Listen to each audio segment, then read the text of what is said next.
Ladies and gentlemen, welcome to the UGC League. For once, we are starting on time. I am so incredibly happy about that, and I gotta give mad props off to both of the teams that are going to be competing here today. Lamperkat plus 4 Rude Dudes and Salt Miners. These two teams are the definition of respectful, awesome Dota players who show up for their matches on time, no delays, and they behave accordingly. This is awesome, man. I don't think I have had a single league game, whether it was with the 82L, the UGC, or even lands. I don't think I've had lands start on time. So, this is some impressive stuff. I'm really happy about this. So, that all out of the way, we are getting into the draft here. So, Lamperkat plus 4 Rude Dude.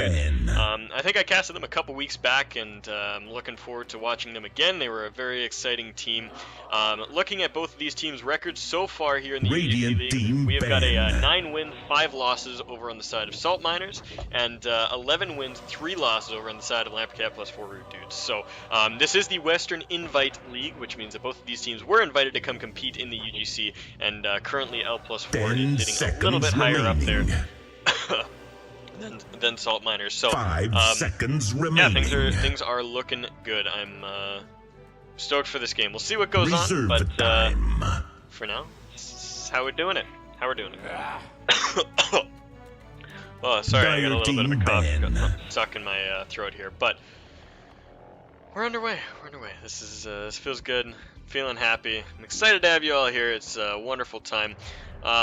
I guess while we're waiting for them to sort out these first couple bans here, I'd love to plug the UGC League website. You can head on over to www.ugcleague.com, and they will have all of the information there for your Dota 2 tournament. So you can check up on the ladders, you can check up on the leagues, and just see where everybody's at, see what all the teams are, who's playing in each team, the schedule is like, all that stuff, and of course you can sign up for future tournaments there. I don't believe there are any signups available currently, but they're up for now. So, anyways, we're starting to get some stuff that we can talk about.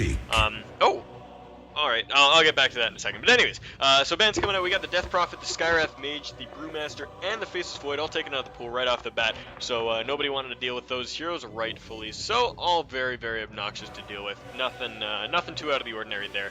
Terrorblade is going to be the first pickup here for Lamperkat plus 4, and I'm liking this Terrorblade pick, but I think it's starting to go on the decline. I think people are starting to figure out how to really abuse it, and shut it down with good magic burst. I mean, his biggest thing about him is that he stands very well against a lot of offlaners just because of the incredible amount of starting armor he has. He can kind of just sit there and deal with anything that's thrown at him. But, if you get a lot of magic burst in a lane, perhaps an aggressive tri-lane with Skywrath or something of the sort, you can start dishing out a lot of damage to him and force him out of lane, force him out of his farm, and just kind of mess his day up. So we'll see if that ends up panning out, but I think it'll be all right. He's still a very strong pick. So, anyways, over on the side of Salt Miners, they picked up the Tidehunter and the Ogre Magi. So 2 melee heroes right off the bat, but 2 fantastic initiators. And I mean, Ogre Magi, if he gets a good multicast, or if Tidehunter gets that good Blink Ravage, we've got a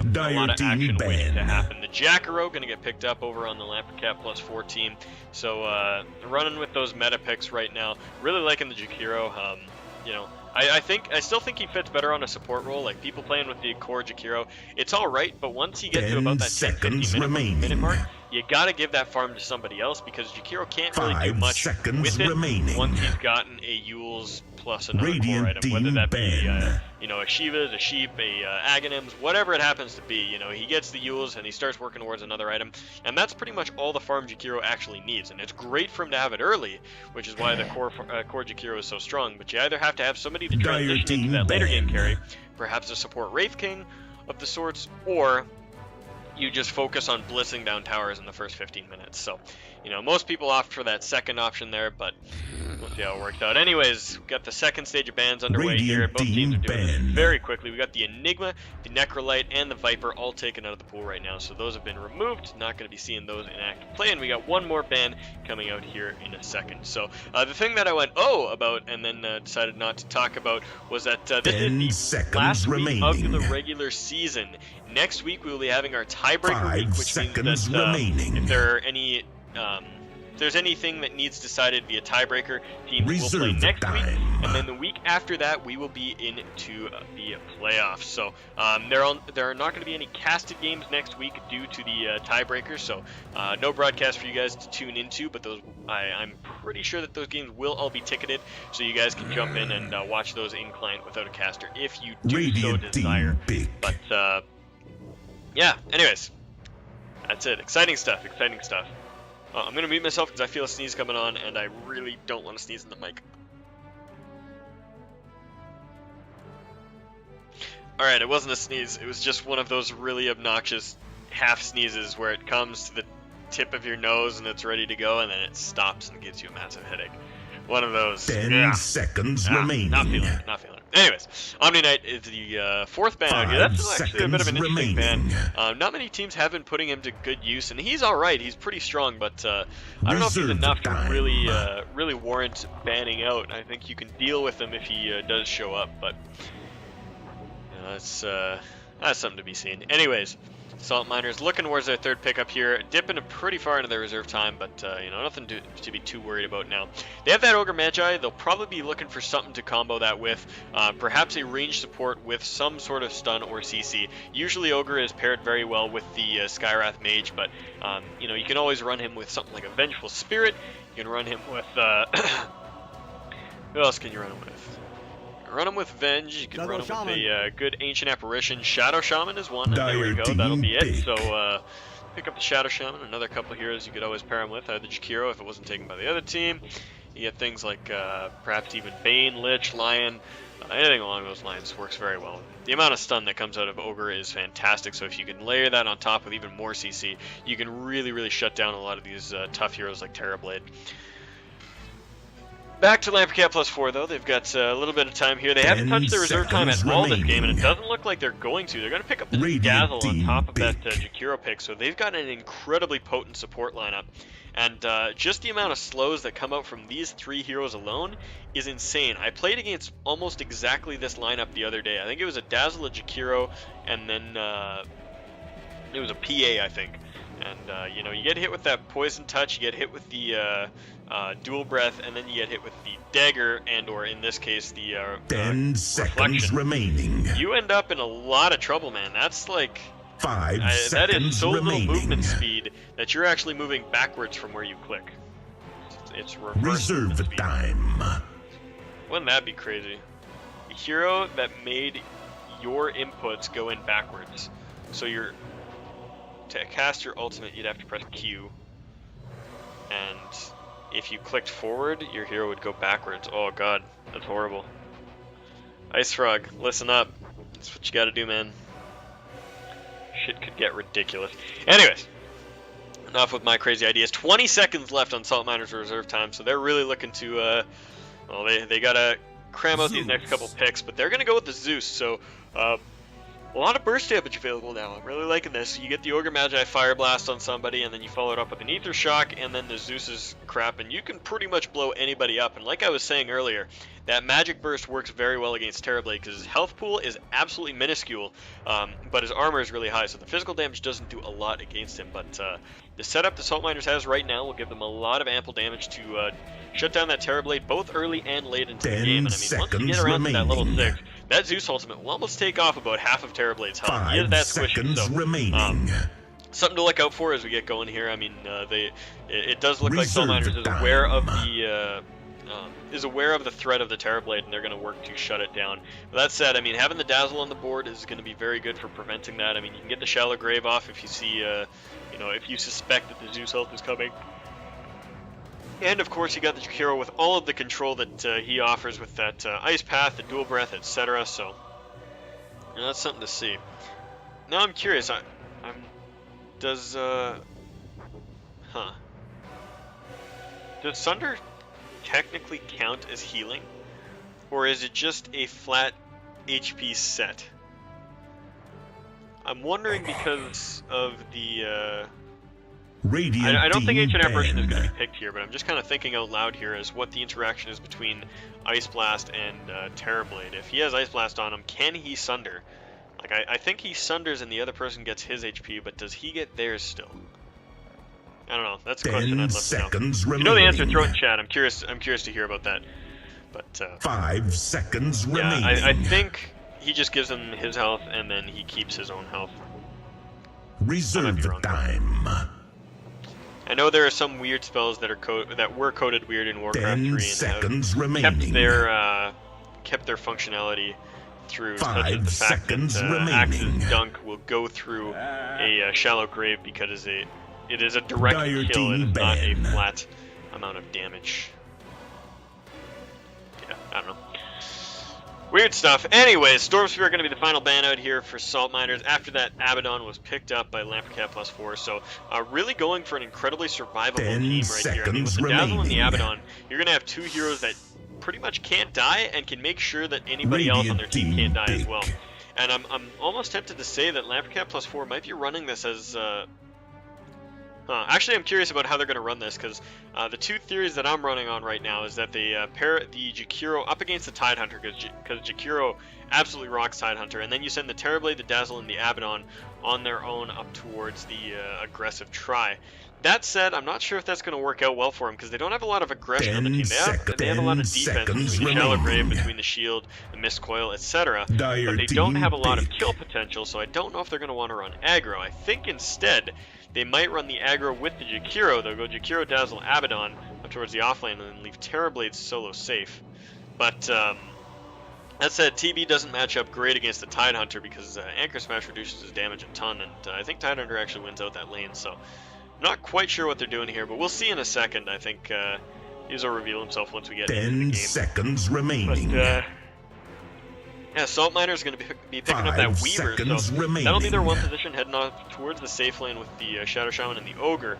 And I really like that pickup, but will it be enough? I mean, there is a good amount of lockdown on Lamperkat +4, and I mean, if they're diligent about buying Reveal and doing such things as that, I think the Weaver might have a bit of a hard time, but something to look out for. Anyways, the Dragon Knight is going to be picked up. That'll be the L+4's mid, so Jakiro's definitely going to be on some sort of a core role, whether it is the offlane or some weird form of aggro. Jakiro could also just go on the offlane by himself. Offlane Jakiro is totally viable and works very well. Dazzle and Abaddon can of course support the Terrorblade and make sure that absolutely nothing happens to him, because he is just incredibly...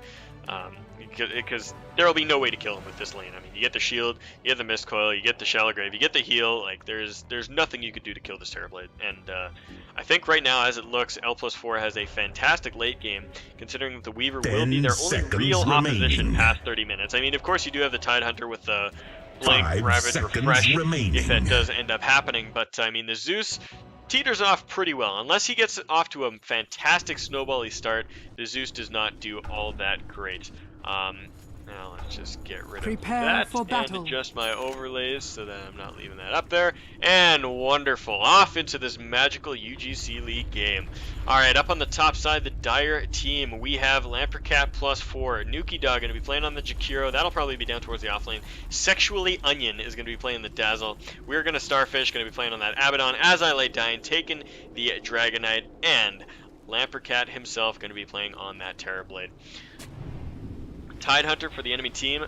The Salt Miner is going to be played by Sadman over in the mid lane. Actually, this is support just sitting around the mid lane. We're going to have Metal Mercury playing on that Shadow Shaman. In the mid, we got Potato Smash playing on the Zeus down towards the bottom lane. Uber going to be taking the Ogre Magi, and Gazzle going to be taking that Weaver. So, looks like pretty standard safe lanes for both teams here. We're going to have the 30 seconds to battle. We're going to have the Terrorblade up on the safe, as I kind of mentioned earlier.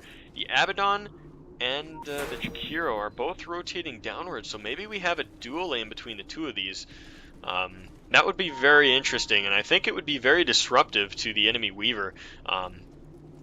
Yeah, I kind of like this. Because you only really need the Dazzle to keep the Tidehunter off. There's no use for having the Jakiro and or the Abaddon there as well. So instead, they're going to run dual lanes, and with this Abaddon sitting down here, they're going to be able to do a... they're going to be able to be a lot more aggressive, pressure this Weaver.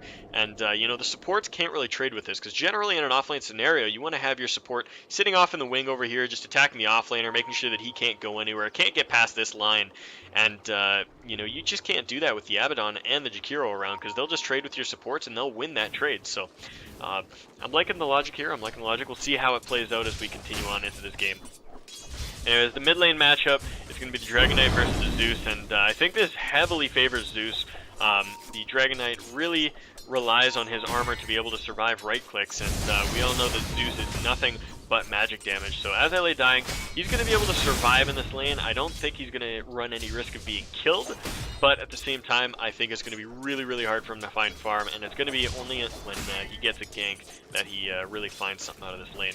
Anyways, the Jakiro and the Abaddon down here on the bottom lane going to be able to offer a lot to this, and yeah, I really like this lane. I want to see how it works out. Anyways, and Dazzle doing exactly what I mentioned. I mean, you just get that poison touch on the Tidehunter. He can't really do anything. I mean, he's too slow to chase you down, and he's too squishy at the moment to be able to get up in the face of the Terrorblade right now. So this lane is looking very well. I'm liking the strength of L+4's lanes right now, but that said, there's something to be said for a Weaver and a Zeus that can get out of control early. So if this Zeus does really do well in the mid lane and Weaver gets some decent farm, I could see a very ugly mid game for L+4 coming up.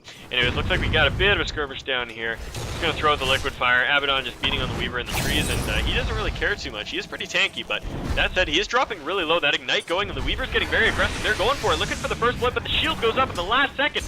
Gazel trying to run away, and the Shakiro takes him down with the Liquid Fire. First blood will go the way of Nuki Dog. Fantastic play there. We're going to Starfish trying to come back into this, see if he can offer anything, but not going to be the case. So that was really, really close. The Abaddon dropped really, really low, but getting that shield up right as the very last attack was flying in towards him, and he survived. So looking good. L+4 finds the first blood, and it is on that off lane where, and I mean, if you can get a first blood on an off lane, that is very, very impressive. Looks to be looks to be starting out well for L+4. Dragon Knight going to find himself a Bounty Rune, and he's already got his bottle up, so this is a good start for him. He's got his 2 points up in Dragon Breath so that he can try to at least snag some last hits from the Zeus, and he's actually been doing pretty well. He's got 10 against the Zeus's 13 right now, so not as bad as I thought. Ooh, Sexually Onion actually dropping a little bit too low, gets a little bit too close to the Tidehunter, and eats an Anchor Smasher too, but yeah, he's fine for now.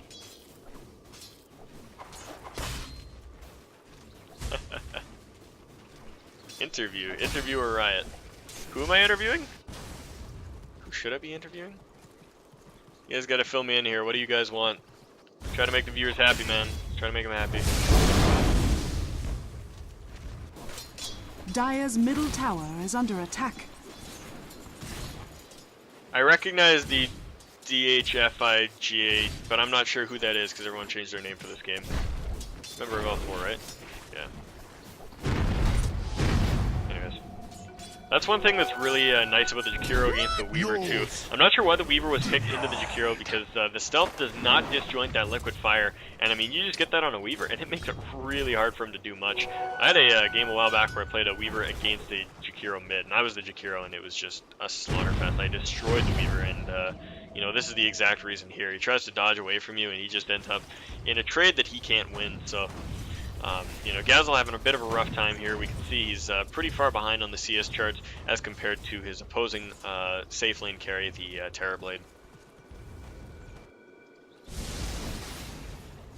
Anyways, as I lay dying, making his way up towards the top rune, he'll secure that for himself. It's a regen, so he's got freedom to spam his spells out for a little bit. Metal Mercury holding out that bottom rune for a little bit. He's going to run into the Abaddon, though, and he'll be forced to take it. So that does mean that the Zeus does not find any runes right now, and he's going to have to watch his mana for the next couple minutes unless he bottle crows. And instantly, we actually see the courier flying out to mid lane completely empty. So that'll be a bottle crow, and you know, being very diligent about making sure that he's always got the mana to control that lane, because once you kind of give up that lane control and you back away and you don't have mana, the Dragon Knight can start to do stuff like this, where he just kind of sits aggressively postured, and he doesn't really care if you spam out a couple spells at him, because he knows you're running low, and you know, he can just kind of get up in your face and spam out his spells however he wants. Especially with that regen rune, gives him the liberty to do that. He was up in the top lane. Terrorblade farming really well. Decided not to go for a Midas though. You know, Midas has really fallen out of popularity with the rise of all these early game fights that we've been seeing, and so I don't blame him at all. But I mean, with the amount of farm he had, he definitely could have had that 5-minute Midas if he so chose to. So that's something to keep in mind. I mean, if we find out later on in the game he just doesn't have the money, then that's an option. Like I said, this Weaver taking a really, really rough time. I mean, Nuki Dog just throws out that spell, and boom, 150 health gone. And, you know, once Liquid Fire gets up to level 3 or 4, that's when shit's going to get really, really ugly, because, I mean, the cooldown gets insane. So once you get up to level 4, that is a 4-second cooldown. So it does get out of control. Yep. Oh, it's Abaddon. Okay, so Mr. Starfish Boy. Alright. I'll see what I can do about an interview with him. I don't know if it'll happen, but we can try. We can try.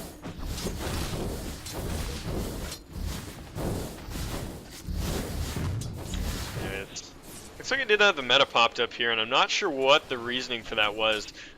Looks like Tidehunter is at full health, was not really in any semblance of danger. I mean, I guess he was just popping it to farm quicker or something.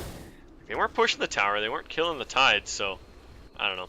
There's a little bit of a skirmish down at bottom here, and L+4 does a fantastic job at controlling the runes once again, finds himself an invis and pops it, and there is actually no vision of this, so if the Dragon Knight had come bottom, they could have started some serious stuff, and he's actually going to turn around. He's coming bottom. I was wrong. He's heading up towards mid, and then he turned back around, and they should know that he's gone by now, and they're scampering away into the tower, but oh man, they see the dust, it pops, the Dragon Knight pops off the Dragon form, gets the Dragon Tail and Metal Mercury, and he's just fighting underneath the tower, but his team is nowhere to be seen. Starfish comes in, shields him up, and the Shadow Shaman has already fallen. They're just diving under this tower with complete immunity. Like I said earlier, this is a very beefy team, but now they're actually starting to run a little bit low, and the Abaddon is not fixed yet. Runs the risk of getting popped here. The shield goes up. Is he going to survive? No, the Zeus comes in. Finishes him off. The Weaver charging forward, looking for As I Lay Dying. Will he find it? His attack speed slowed so much, and oh my god, the Dragon Breath finishes him off.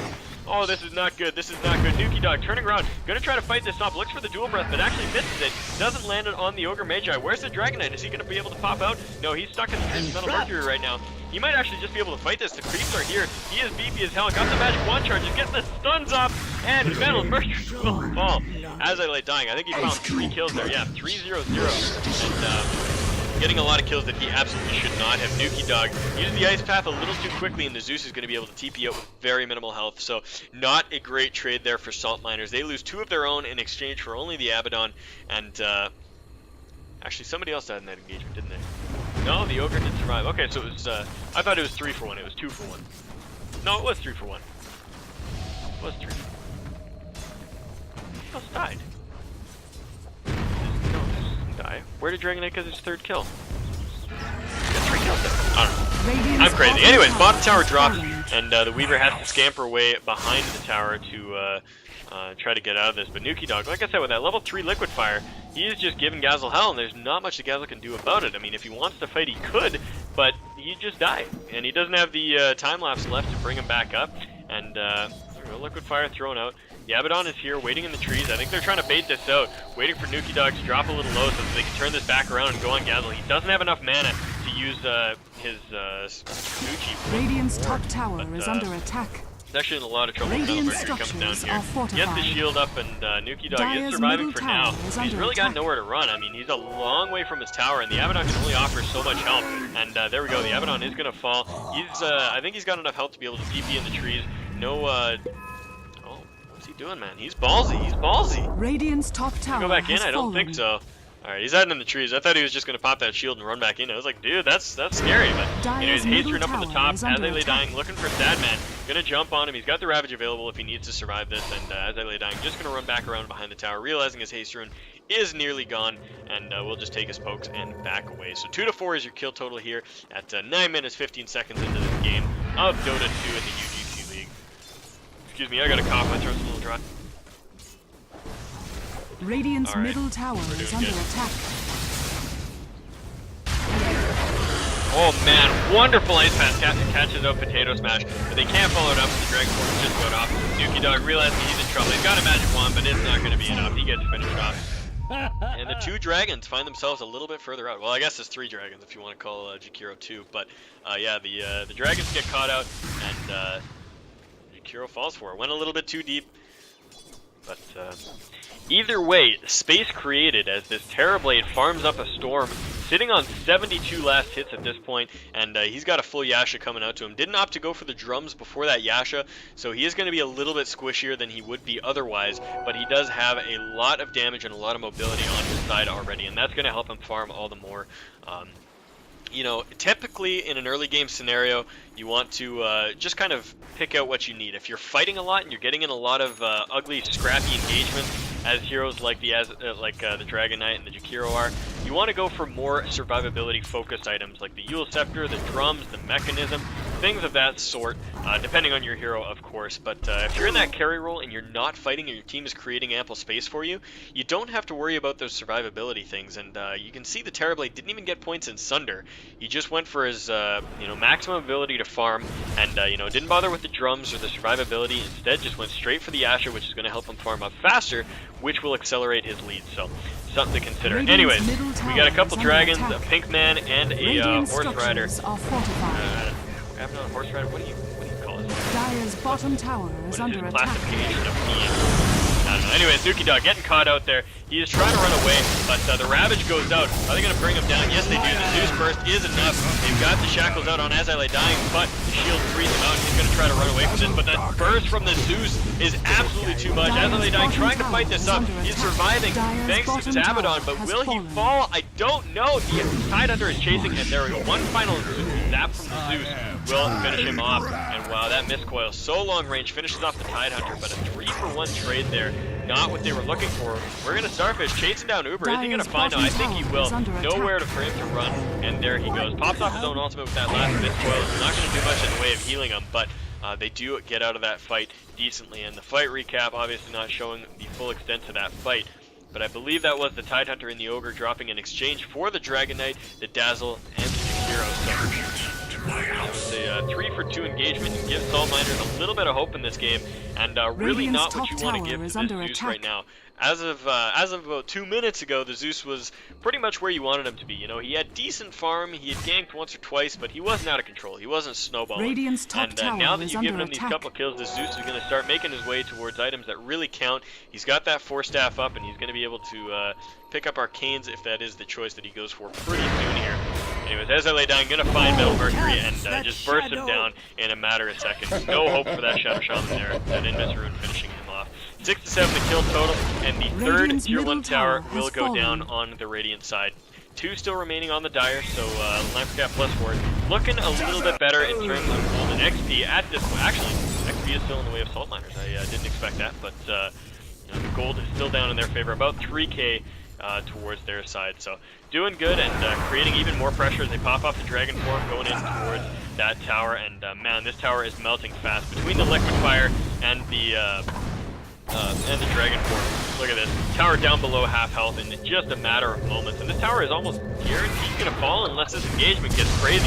But As I Lay Dying staying very far forward, causing a lot of havoc. Jumps up Potato Smash. The Surfer Wards are going to go down. And the Shackle catches him. No shield there to purge that. He's going to try to run away. And the burst is too much. Oh my god, he's getting healed up so much. What the hell is giving him all that heal? He does survive long enough to kill the Shadow Shaman, but he is going to fall on the backline. Dazzle is trying to keep you out, and he does make his way out. Abaddon and Dragon Knight both fall for that as though, and the mid tier 2 is saved. It is within deny range, so they'll be able to clear that out. Chasing down Nuki Dog too. I think he's going to fall here. No way for him to get out of this. He's got a magic wand, but I don't think that's going to be enough. There he goes. The Zeus gets a triple kill. 2k gold in the bank, 602 on him, and this is exactly what Lamperkat +4 did not want to happen. What I was talking about in the draft, if the Zeus and the Weaver get off to a good start, it is going to get very, very ugly, and the Zeus is definitely off to a great start. The Weaver not so much, but yeah, Zeus is definitely looking very, very scary right now. See that XP graph swinging back up even further in the favor of Salt Miner, just over 1k advantage, and the gold graph starting to come back towards 0. So, yeah, things getting a little bit scary. Looking towards the net worth, the Terrorblade has almost double the CS of the Zeus, but they're almost identical on total net worth. So something to keep in mind here as we move forward on. These kills are going to make a huge difference. Terrorblade has picked up the Ultimate Orb. I'm curious to see whether or not this is going to be a Manta right away. Kuroki has been playing the Terrorblade by getting the Yasha first and then going straight into a Scotty from there. So that could be what we're seeing out of the Terrorblade here. But Dire's top tower there's other is options under as well. attack. A little bit of a skirmish here as Uber throws out some stuns to the enemy team as they deward, but he's going to duck into the trees and just TP out. He is fine. He gets away from that with that crafty little juke, and Metal Mercury should be able to walk his way away from that. And the Terrorblade Illusion's pushing up here. They're a little bit beefier now because of those stats. Tidehunter is found out at the Ancients and will get picked off by the Jakiro. This ward going to work, finding them a kill, and 9-9 is the kill total right now. What do we got coming out for the Terrorblade? It is the Manta style recipe, so he is going to go straight for those illusions, not opting for that extra survivability of the Scotty, and instead it just goes straight for the Manta. So can't blame him. That's more damage, more farm potential, as I mentioned, and more split pushing potential as well. I mean, you can throw those Manta illusions down the lane, and they survive long enough that you can cause a lot of havoc. As I lay dying, abusing this this amount of tankiness that he has going for him. I mean, he's just tanking the tower, fighting up 2 heroes, and he's got heals, he's got shields, he's got anything he needs. He's got the purge to cancel out that shackle, and he just kind of forces these couple of heroes off the tower. And 3v3 with a tower, and he still gets away with this kill. This is an incredibly beefy lineup. I'm really liking that. I mean, with this, look at this. With the Dazzle ultimate at level 1, the Dragon's Blood maxed, and his innate armor, he was up to 8 plus 29. That is 37 armor at 16 minutes into a game. That is absurd. You cannot deal damage through that. There is nothing that you can do against that. Weaver gets a good deny on the bottom tower, but it does still mean that the bottom tier 2 has fallen, and meanwhile, Lamperkat was taking the top tier 2, so he's found himself a tower of his own, and only 1 tier 2 remains, and it is in deny range. So Lamperkat +4 definitely controlling the map, even though they still don't quite hold the XP lead. Actually, it's getting down there, it's getting close, but anyways, they're going to head into Roche, and this should help them secure the lead that they have and push it all the further forward. This Roche should be no problem, provided it's not contested. They're beefy enough to tank it for years and years and years, so they'll be able to get this no problem. Looks like there is no awareness of this on the side of Salt Miners. Zeus is heading straight towards his Aghanim Scepter. He's got half of it finished already, and another 800 gold in the bank, so he's only about 1,200 away from finishing off that Ag. Not opting to finish off his boots quite yet, though. And if he knew the Terrorblade was there, they could cause him some havoc here. They've got the Tidehunter in the neighborhood, but they're not going to go on him. They ping it out. And, oh, wow.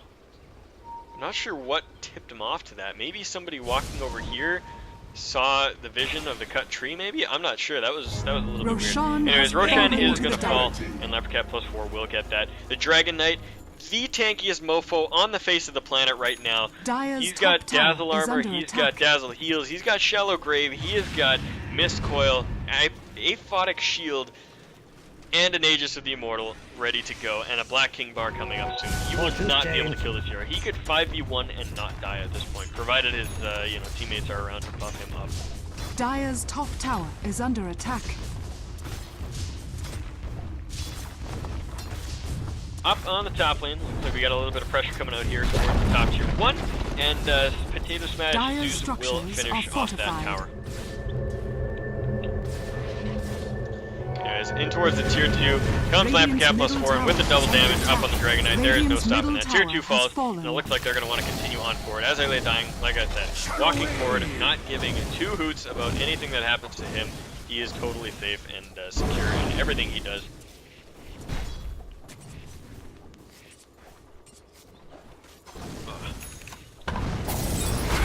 Look at this, yeah, just walking forward, doesn't even care. Dazzle armor goes up, he's getting the heals.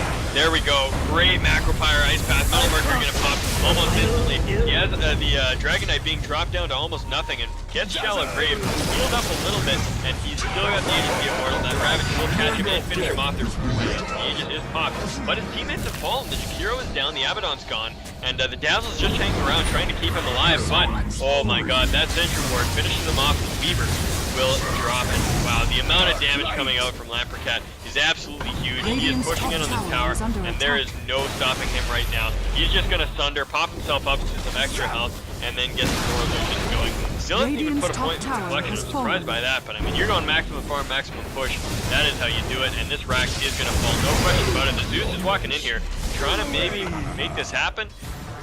Doesn't quite have his Aghanim, as the Metal Mercury is running really far forward. He could just end up getting popped here, but man, he is surviving, and he does get the kill on to Lamperkat. He's going to fall here, and they will survive. They will keep the Rax alive for now. Dire's bottom tower is under attack. Yeah, that was kind of a sloppy engagement by L+4. I think they got a little bit too cocky in their ability to push high ground, and you know, the Dragon Knight walking way too far in past his team. He didn't have the support. The Abaddon died way back here. The Dazzle was dancing around trying to find a way in to heal his Dragon Knight. And meanwhile, Lamperkat's just pushing in here and taking towers. And I mean, he did a good job, but he needed to back out a lot sooner. He was being very aggressive, just standing up in this zone and just fighting the tower. Complete man mode. And I mean, he had the right to do so, but just didn't have the support to make it happen.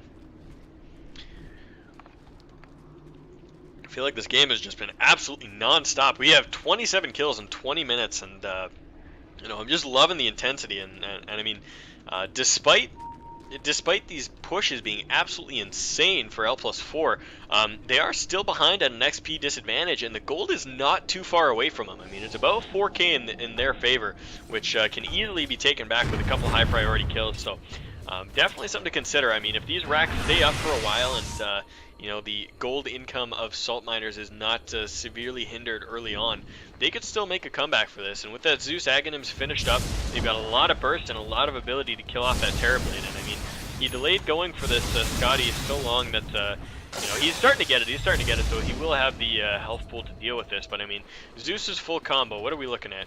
350 damage, 500 damage, and 140 damage. If he just pops his 3 spells, we're looking at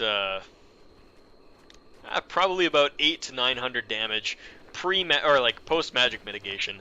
And I mean, Terrorblade doesn't have all that much health. He's only got about 1200, so something to keep in mind. He is very susceptible to getting picked off, and that's exactly what they're going to go for. They jump in on Lamperkat, but the Dragon Knight is there. Pops off his ultimate, gets a stun out on Potato Smash. He's going to try to finish him off, but gets slowed up by the Ignite, and it looks like there's going to be a disengage, but Sadman sitting in the middle of everybody with an Invis Rune and a Ravage ready to go. They could turn this around at any point, and I think they're going to look for it. They got to be careful that this Sentry is right here, though. The Tiger could be in trouble. Anyways, pops off the Ravage, up on the high ground, and the Dragon Knight evaporates almost immediately. No way to heal him up, and they get the Thunder out on Lamperkat. He's going to get his health back up. Shadow Shaman is going to be the ball. Hero running away, very minimal health to keep him alive. The Lamperkat dropping really low. This burst is going to be too much. He gets dropped. The Abaddon trying to run away. He's going to sit and TP out, but I don't know. Oh, he does make it out. So 4 for 1, and that engagement could not have gone better for Salt Miners. They caught it at the perfect time before they got down onto this low ground. They got the Ravage off on everyone due to that, you know, that miraculous. The miraculous Invis Rune that came up just when they needed it, and you know, despite the Sunder getting off and Lamperkat getting his damage in, just wasn't enough. He's got that Scotty finished up now, so that'll make him a lot more beefy and you know, sustainable in these fights. But things are starting to turn back around. Salt Miners have themselves a 4-kill advantage, likely an even greater XP advantage at this point, and that gold is coming back their way. So although the push is great on L+4, still anybody's game.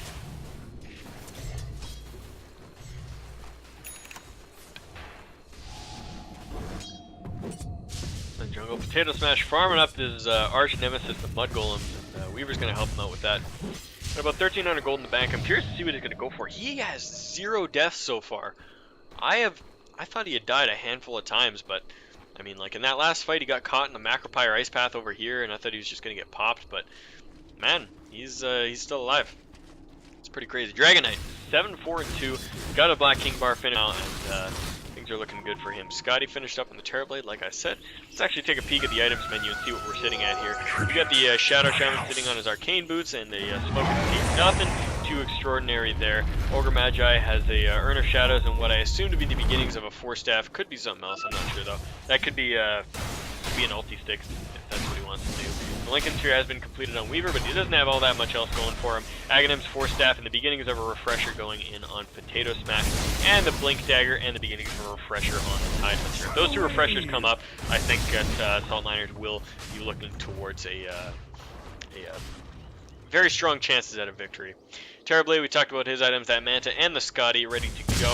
Nuki Dog, Ninja Kiro has picked himself up a Hood of Defiance and the Yule Scepter. Once he gets a pipe up, they will be a lot stronger in these team fights against this Zeus. The Zeus is doing a lot of the damage and is ripping them apart, so I mean, once that pipe finishes up, they will, I think they'll be a lot better off. Talked about Dragon Knight's items. We got a Medallion of Courage over on Sexually Onion, and So he'll be able to shred armor even further, and I really like that pickup on him. The mechanism and an Urn of Shadows on the Abaddon as well. So got all the heals he needs, but it has not proven to be enough in these last couple fights.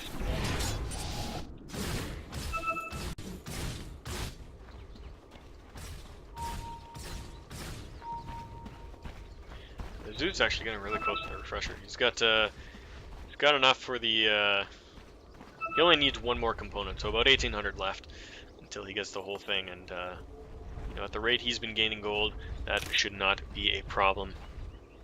Looking down towards bottom lane, they want to find Lamperkat, and he is way too far forward. Unless he finds a nook in the trees and TP's out right now, I think he is done. They walk out, they see him, multicast on the wrong one, but they find the right one. There they go. He pops off his ultimate. He's going to try to fight this one. The Ravage goes out. They get the Shackle, Ward Trap, everything. Lamperkat falls. Metal Mercury this time does not take a fall, as he did in every other fight before this, but that is a huge pick up. That's exactly what they needed. With this Weaver causing some havoc in the mid lane, he might find himself a solo kill here. He can definitely chase this. Sexually Onion, I mean, he's got the Shallow Grave. No. He's fine. As I lay dying up on the top lane, trying to split push this out a bit, maybe get into the base and cause some damage to these racks. But they did focus the melee racks when they were in the base last time, so both racks are now at full HP, and the Dragon Knight's going to have to back away. So good pick off there. They found exactly what they needed. Got the kill onto the Terrorblade and caused an almost 1,000 gold swing with that one kill. I think the net worth still not in their favor quite yet, but feels like it could be any time.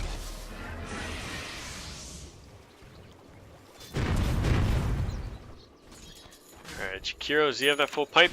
Yes, he does. Alright, so we got a pipe up on the Jakiro, so this is going to mean some trouble for Salt Miners. A lot of their damage is magical based on that, you know, that Ether Shock, Zeus, everything, Tidehunter Ravage, and all that. I mean, the only real physical damage you have is the Weaver Right Clicks, and those are not that astonishing right now, as all he's been sitting on is a Perseverance, and it looks like he's heading towards a Desolator now, which will give him the damage he needs, but for now it's not quite there, so that pipe is going to be doing work. Anyways, L+4 showing some interest in Roche, and that's where they're going to go. They are completely dewarded. Actually, this ward right here is spawning them out, and I think Salt Miners could come to death if they wanted to. How long do they have on Ravage? 44 seconds. Yeah, they can't contest Roche without the Ravage, so I think this Roche is going to go down to L+4. And yeah, there's nothing they can do about it. They're not even trying. They're letting the Weaver farm up, get away with what he needs to, and actually they're going to smoke up. Do they know that the Roche is being done? I don't think they do. They should. I don't think they do. Roshan has fallen to the dance. Dazzle Ult being cast on the whole team, so they've all got their bonus armor as they head towards a fight, but Salt Miners sees them and just backs away instantly. They don't want any piece of this, and rightfully so. You get an Aegis and a fully charged Dazzle Ultimate on an entire team, it's going to be trouble. Dire's top tower. Weaver doing what he can to split push up here, but it's not all that much. He only chips away about 200 damage on the tower before he's forced away by this Dragon Knight. So the Dragon Knight is split off from the pack, and as is Lamperkat now. We've only got the three grouped up in the middle. They might take a little bit of a poke, see what they can get done, but for now, we're gonna have to tread lightly. Two main sources of damage are gone. Terrorblade has picked up a BKB now, so he's looking to mitigate a lot of that magic damage himself. And with that BKB finished, I think this team fight is starting to look a lot scarier for Salt.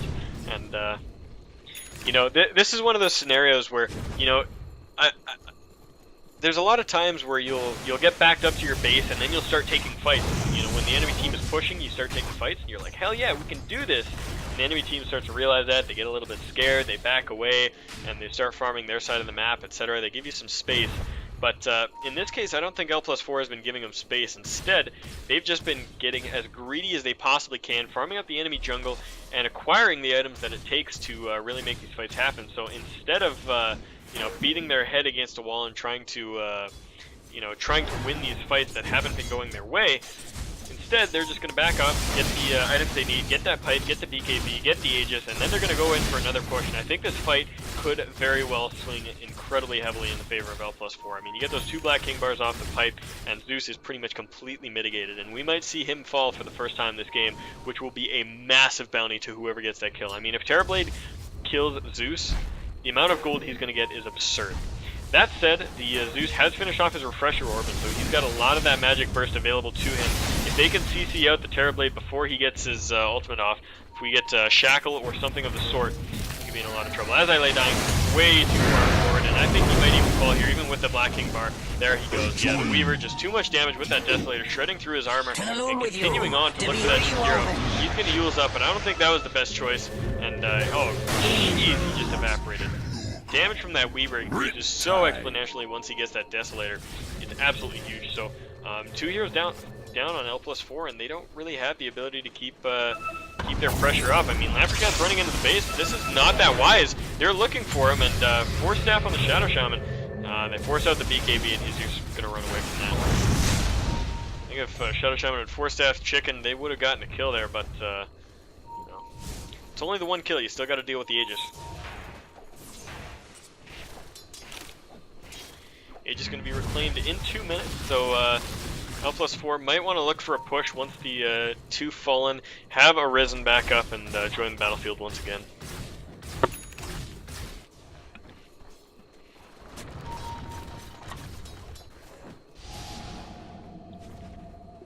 Guys, starting to farm up now. He's got a lot of CS under his belt. He's sitting at 220, just behind, well, not just behind, but behind the Terrorblade. He's sitting himself at 340. A lot of gold on this guy right here. 3K in the bank, and he's free to do with that as he pleases.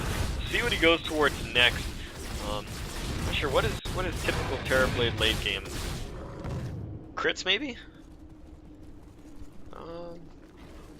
I know Terrorblade doesn't do, like, bash or anything. Stats are good, because he's all illusions. He's got the Manta, he's got the Scotty.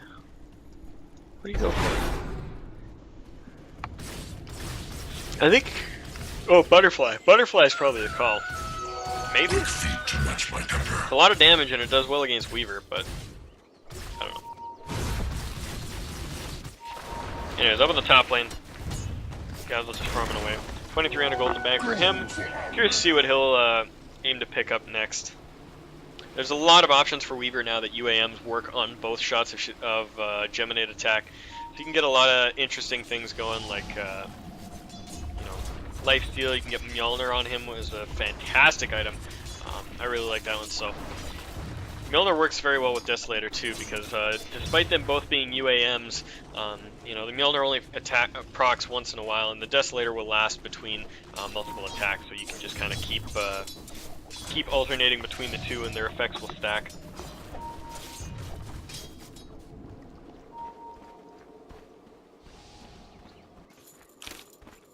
Aegis reclaimed as of now, so that Aegis advantage no longer on the Terrorblade. He sees that regen pop off, and now he's got that extra item slot to do with that 4K as he pleases. What's he got flying out to him? Well, he's moving out to the secret shop, so we'll see what his choice is here.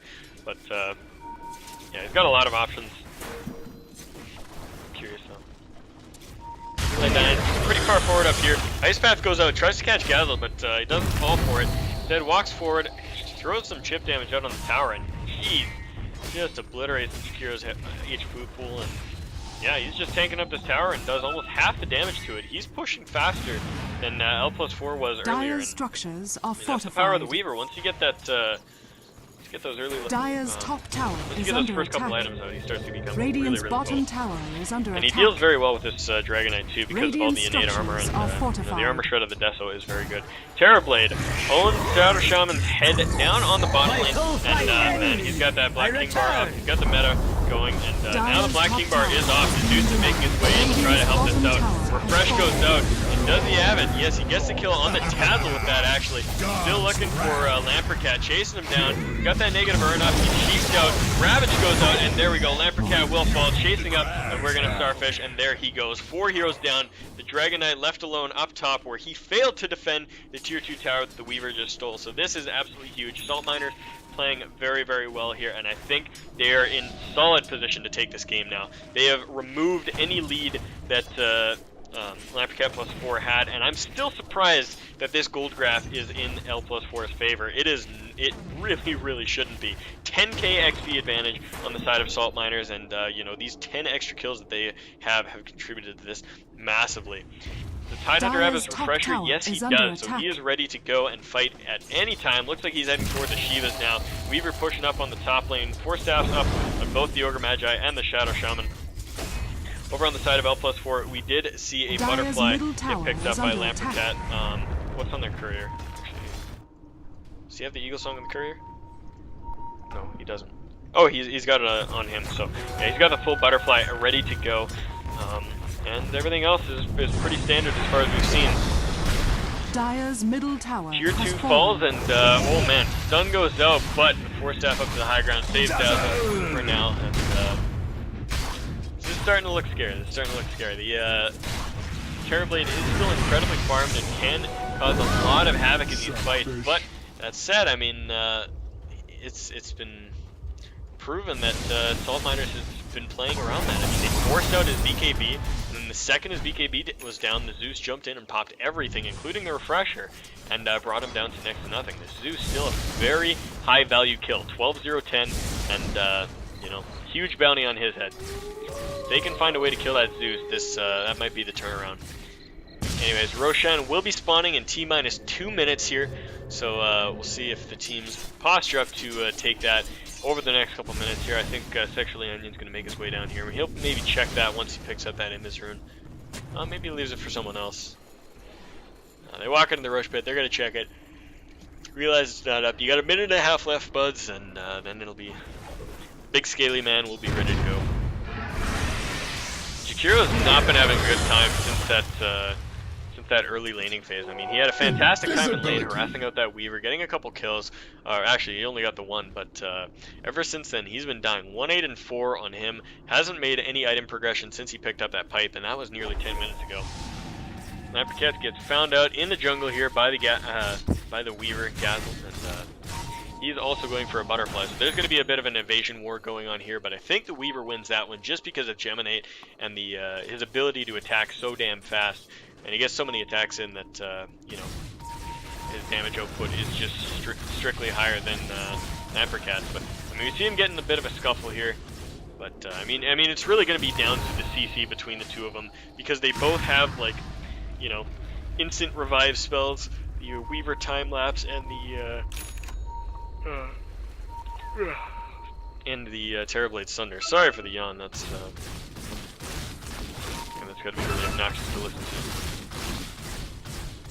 They're scouting him out, and they jump up. There goes the stun out on Lamperkat. Are they going to get the CC they need? He pops off the Black King Bar, will finish off Metal Mercury in a matter of a couple attacks, and Uber going to be in some trouble as well.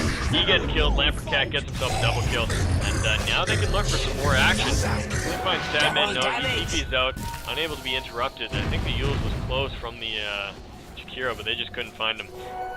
Weaver running around on the backlines with a double damage rune with a large amount of duration left, and he's actually going to head back up towards top to try to split push this out. He's not going to come back and fight, and I'm not entirely sure if this is the right choice. He will be able to split push really hard with his double damage, but I think his damage output would be insane between him and the Zeus if they did get in a fight. Now the Zeus is in a lot of trouble, but he 4 steps back away, and as I lay dying, now pressuring the bottom tower, and he's just fighting it up. He's very tanky right now with that Black Bar up. Meanwhile, Lamperkat, he's pushing down these racks, but oh man, he gets popped. The refresher not doing enough. Finishes off the Dazzle and drops the Dragon Knight down to next to nothing, but he is still pushing. Lamperkat running away with that pipe up, gets healed by the Abaddon. Will he make it away from this 4-staff forward from the Weaver? Is he gonna find it? He needs to Sakuchi forward and chase him down, but this movement speed is too massive with the Boots of Travel and the Manta Styles. He gets away, and the Abaddon does not, but I think they'll take that trade any day of the week as long as that Terrorblade does survive. That said, Jakiro might be in some trouble here. Gazzle is causing a lot of he's making some crazy plays. Anyways, we see 2 racks falling here. We see a melee and a ranged. So mid's going to be pushing a little harder than bottom, but that is what L+4 needed to do. They needed to get in there and cause some serious lasting damage, and despite losing that fight, I think they'll come out on top of that.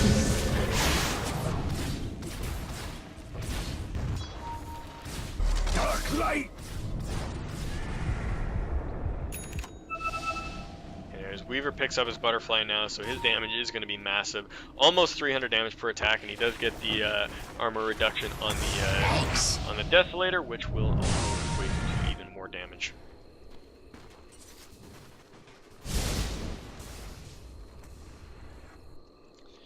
Alright.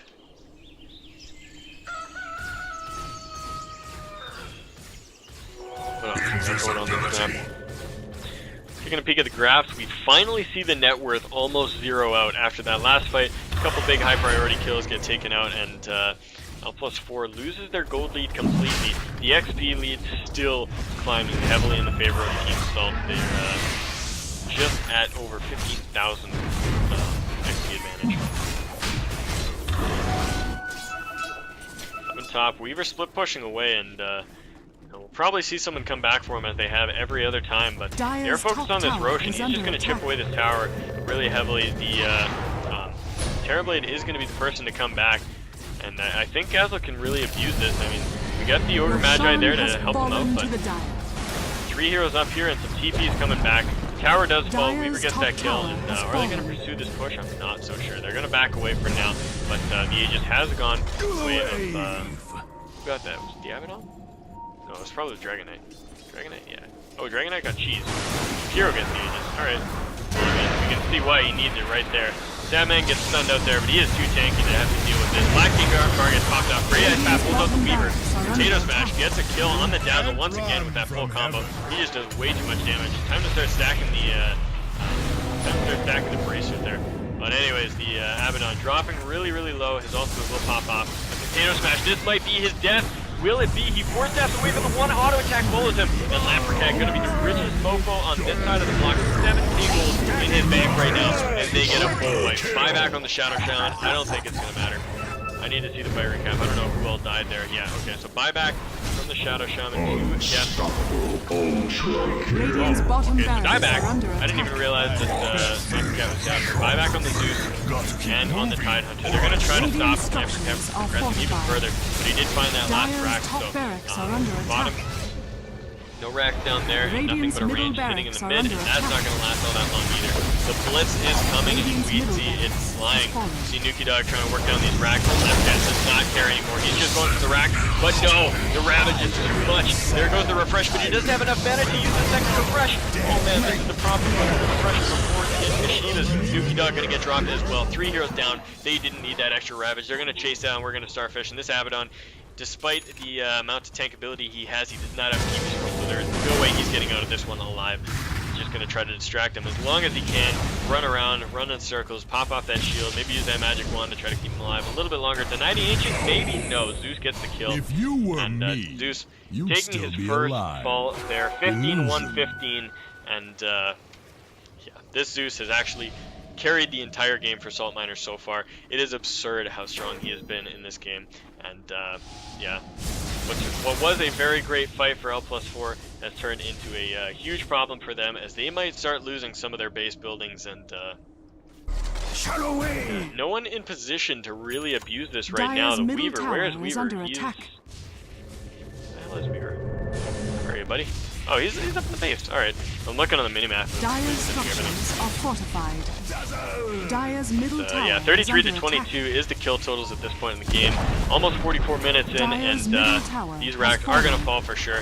They're not wanting to use the buyback on the Terrorblade yet, because he's just got 15 seconds left, and if they can stall it out, he can get back up and have that buyback saved for a rainy day. Has fallen. He's going for a second Scotty. Damn, that's ballsy, but it's stats, I guess.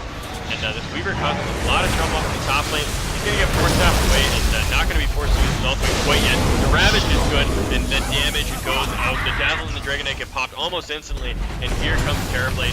He pops off the meta, he's going, he's running around with those 2 Scotties up. So much health, so many stats, but will he be able to do anything with it is the question.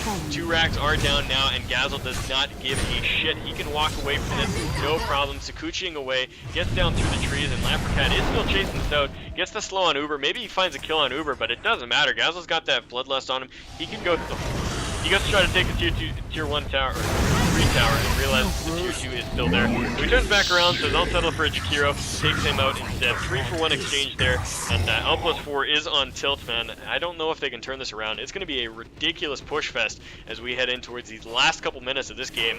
There is no way that this game stretches out even further, but this tier 2 tower has kind of saved L+4 from certain death at this point. The the Weaver was heading over there with a Bloodlust. He was like, I'm going to snipe this back tower. And it didn't work out because the tier 2 is still standing. So he's got to Sakuchi's way all the way back to base because he hasn't picked up travels or held a TP scroll for the entirety of this game. Got a courier heading up towards the secret shop, probably to pick up a a crit stick for the Weaver there. He's got the crits, needs that Daedalus, but oh man. Courier gets pushed away there as it spots out Lamperkat, and does have the Demon Edge, so it's heading back. That'll be a full Daedalus up on Weaver as soon as he gets it back to the base.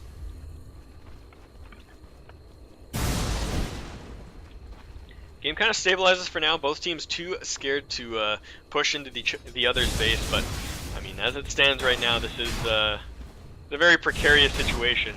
I would love to see a base race now, actually.